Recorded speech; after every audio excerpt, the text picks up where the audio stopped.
प्यारे बच्चों, एक दफा का जिक्र है कि एक बकरी जंगल में अपने रेवड़ से बिछड़ गई। शाम हो रही थी और रफ्ता रफ्ता रात की स्याही फैल रही थी। इसीलिए उसने रात जंगल में ही गुजारने का फैसला किया। थोड़ी दूर जाकर उसे एक गार नजर आई जो एक पहाड़ी के पास थी। बकरी को रात गुजारने के लिए ये गार पसंद आई। वो गार के अंदर चली गई और एक कोने में जाकर बैठ गई। इत्तेफाक से उस गार के एक कोने में एक खूंखार शेर भी रहता था, जो उस वक्त गार के अंदर ही था।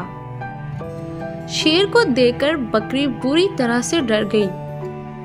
अब वो गार से भागकर ज्यादा दूर भी नहीं जा सकती थी, क्योंकि बाहर बहुत अंधेरा हो चुका था और दूसरे जंगली जानवरों का भी उसको डर था। फिर अचानक ही बकरी के दिमाग में एक तरकीब आई। उसने अपनी गर्दन अकड़ा ली और शेर की आंखों में आंखें डालकर उसे घूरने लगी। शेर ने ये सब देखा तो उसे अपनी आंखों पर यकीन न आया। आज तक किसी जानवर को गार में आने की हिम्मत न हुई थी। शेर ने गरज कर कहा कि तुम कौन हो? मेरी गार में क्यों आई हो? बकरी भी अकड़ कर बोली, मैं बकरियों की मलका हूँ। मैंने कसम खाई है कि 100 चीते और 50 हाथी और 25 जिंदा शेर चबाऊंगी। अब तक तो 100 चीते और 50 हाथी चबा चुकी हूँ और बस अब सिर्फ 10 शेरों की तलाश है।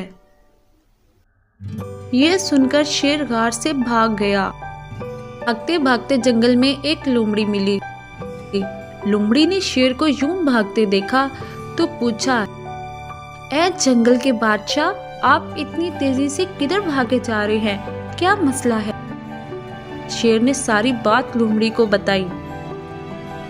लोमड़ी शेर की बात सुनकर बहुत हंसी और बोली, अरे बादशाह सलामत, उस बकरी ने जरूर आपसे मजाक किया होगा। भला एक बकरी ऐसा कैसे कर सकती है? उसने तो अपनी जान बचाने के लिए ये सब आपको बताया है।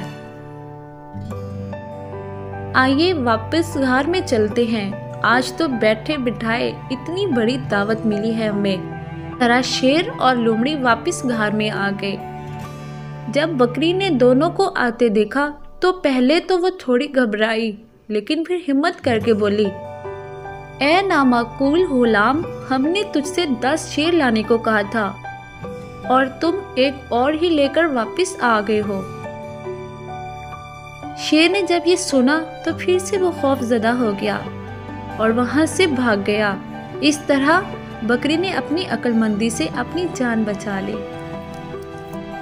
तो प्यारे बच्चों, अगर आपको ये वीडियो पसंद आई है तो प्लीज़ हमारे चैनल को सब्सक्राइब करें और बेल आइकन को ज़रूर प्रेस करें ताकि हर वीडियो की नोटिफिकेशन आपको मिलती रहे।